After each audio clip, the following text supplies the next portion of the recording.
Hi, this is Manisha. Welcome to R S only. और मेरे पास, मैं इस बारे में पहले ही बता चुकी हूँ कि पढ़ाई शुरू कैसे करनी है, राइट? कहाँ से करनी है? बढ़िया।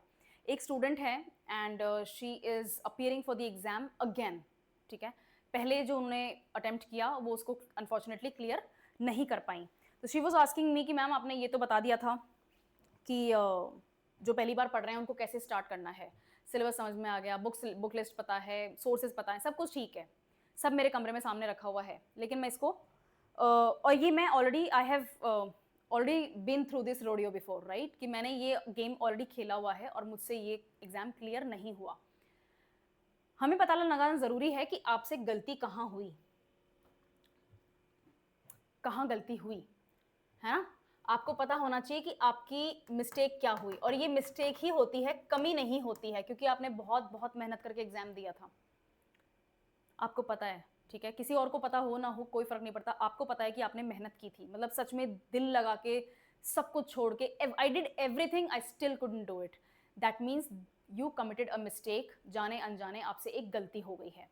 सबसे पहले तो हमें पता लगाना है कि वो मिस्टेक है क्या। किसी सब्जेक्ट में कमी रही थी, ठीक है? गलतियां कितने टाइप की हो सकती है, पहले वो एड्रेस करते हैं अपन। कोई सब्जेक्ट आपका इनकम्प्लीट रह गया, इनकम्प्लीट रह सकता है, राइट? उसकी स्ट्रैटेजी गलत हो सकती है कि भाई मैं ना पूरा का पूरा फोकस मेरा है ना उसके लॉजिक पे, उसके कॉन्सेप्ट पे, डेवलपमेंट पे चला गया। मैंने फैक्ट्स को सेकेंडरी छोड़ दिया, प्रायोरिटी नहीं दी, और फैक्ट्स के ऊपर क्वेश्चन आते हैं। Be very careful, RPSC facts पे क्वेश्चन पूछता है।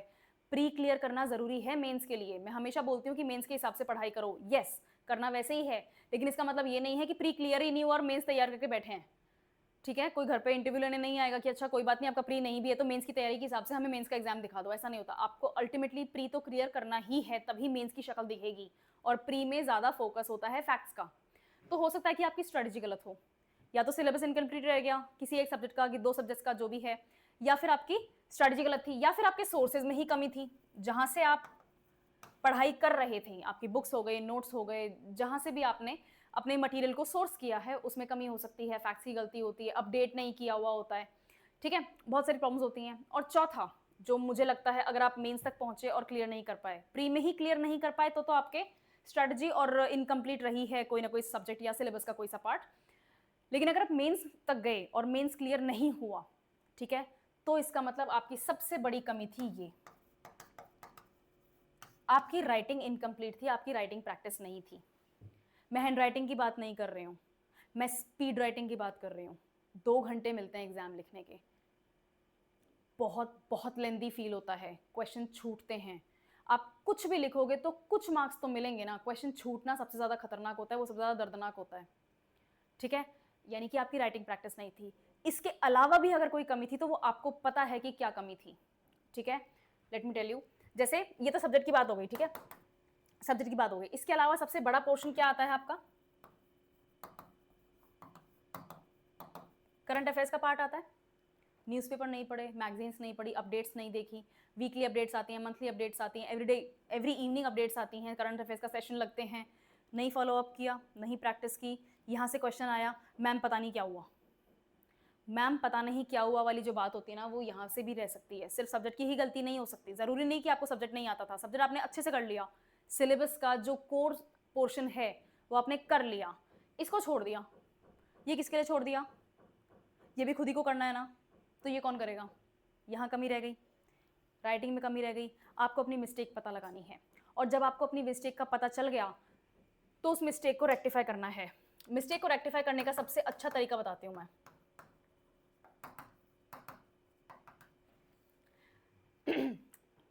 एग्जाम्पल के लिए लेते हैं कि अपनी राइटिंग प्रैक्टिस कम रह गई थी, ठीक है, एग्जाम्पल के तौर पे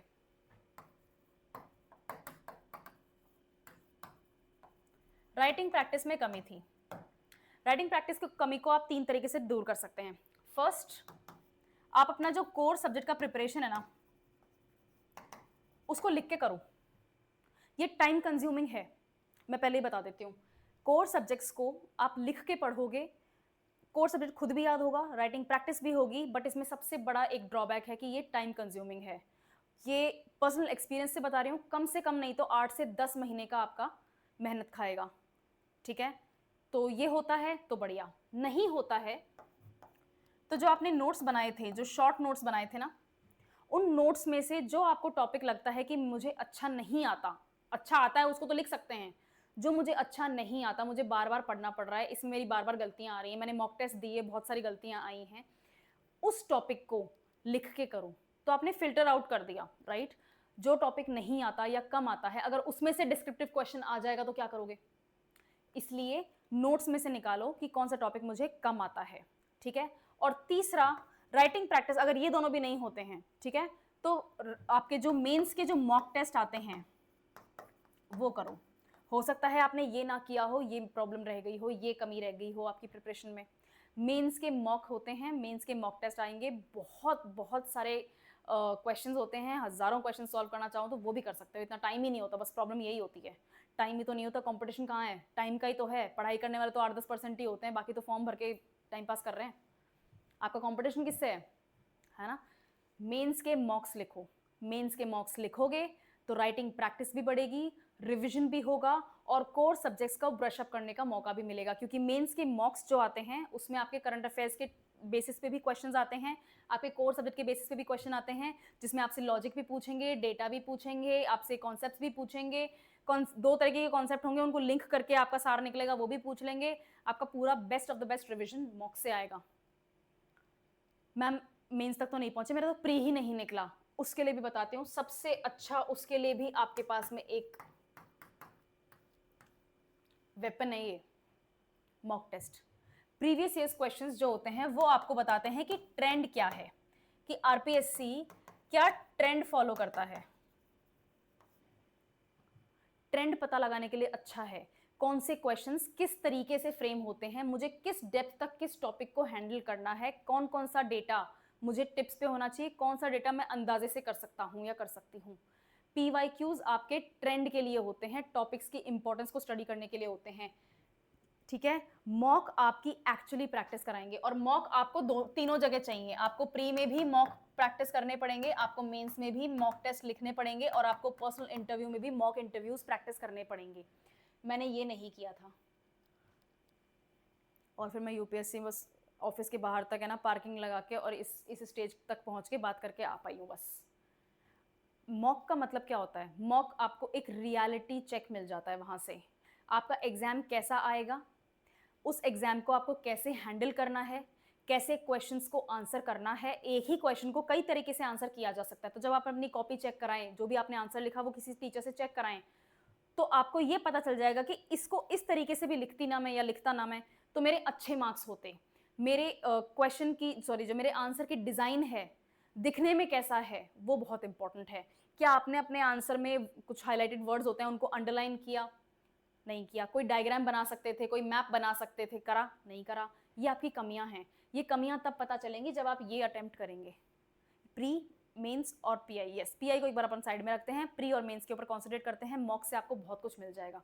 तो जो भी आपकी कमी रह गई थी ना यहाँ पे, जो भी आपकी यहाँ कमी रह गई थी ना, आपका सिलेबस इनकम्प्लीट है, आपकी स्ट्रैटेजी गलत है, आपके सोर्सेज इनकम्प्लीट हैं, या फिर अच्छे सोर्सेज नहीं हैं, डिटेल्ड सोर्सेज नहीं हैं, अपडेटेड सोर्सेज नहीं हैं, आपने राइटिंग प्रैक्टिस नहीं करी, या आपने करंट अफेयर्स छोड़ दिए, इन सब को, और एक ही सब्जेक्ट के लिए नहीं, सब सब्जेक्ट्स के लिए इन सब को मॉक टेस्ट डील कर सकता है, और दोनों स्टेजेस के लिए, प्री और मेंस।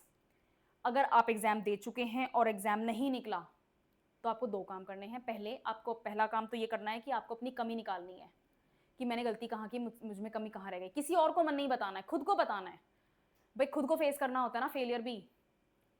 पास हो जाओगे तो सेलिब्रेशन तो सारी दुनिया करती है, पर फेलियर खुद को ही सहन करना पड़ता है। ये मिस्टेक आपको स्टडी करनी है कि मैंने कहाँ कमी छोड़ी, मैं क्या नहीं किया ऐसा जो मेरा एग्जाम नहीं निकल पाया, राइट। मिस्टेक पता लगाने के बाद में उस मिस्टेक को रेक्टिफाई करना है और उसको रिफाइन करना है। रिफाइन आपके मॉक टेस्ट से होगा, ठीक है। So if you have already appeared for the exam and if you think कि कुछ गलती थी, कुछ ना कुछ प्रॉब्लम हुई है, मुझसे एग्जाम नहीं निकला है, तो फिर मिस्टेक निकालो, मिस्टेक को रिफाइन करो, उसको स्टडी करो और मॉक टेस्ट से अपनी प्रैक्टिस स्टार्ट करो। राइटिंग प्रैक्टिस ज़रूरी है, मॉक टेस्ट ज़रूरी है, करंट अफेयर्स पे फोकस रखना ज़रूरी है, डेटा। और ये डेटा वाला जो पॉइंट है ना, ये सिर्फ आरपीएससी के साथ लागू होता है। If you're a student of UPSC उसके साथ लागू नहीं होता है, क्योंकि डेटा बहुत बहुत रेयरली यूपीएससी में डायरेक्ट डेटा बहुत कम पूछा जाता है, ठीक है। कोई ऐसा डेटा जो करंट अफेयर्स में रहा हो, जिसके ऊपर बर्निंग टॉपिक की तरह बात हुई हो, that is a different thing. और वो बर्निंग टॉपिक्स में से भी क्वेश्चन पूछते हैं। कई बार ऐसा मिथ होता है स्टूडेंट्स को कि ये टॉपिक इतनी बार मीडिया में और अदरवाइज डिस्कस हो चुका है कि यूपीएससी इसको तो नहीं पूछेगा, उनको लगेगा कि ये तो सबको ही आता है। यहीं गड़बड़ हो जाती है, सबको नहीं आता है, सबको नहीं आता है विनोद। ठीक है, तो अपनी मिस्टेक स्टडी करो, देखो कहाँ दिक्कत थी, उसको रिफाइन करो, प्रैक्टिस करो, राइटिंग करो, लिखने की प्रैक्टिस करो। रोज के कम से कम नहीं तो 500 से 700 शब्द आपको रोज लिखने हैं। मजे में नहीं लिखने हैं, इसके लिए लिखने हैं, राइट। और फिर मॉक टेस्ट दो। मॉक्स आपके लिए इंपॉर्टेंट है, प्री और मेंस दोनों की तरफ से। ओके, कोई और क्वेश्चन हो drop them in the comments और नेक्स्ट हैंडल करते हैं उनको। Any question, anything that relates to this exam, right. Okay.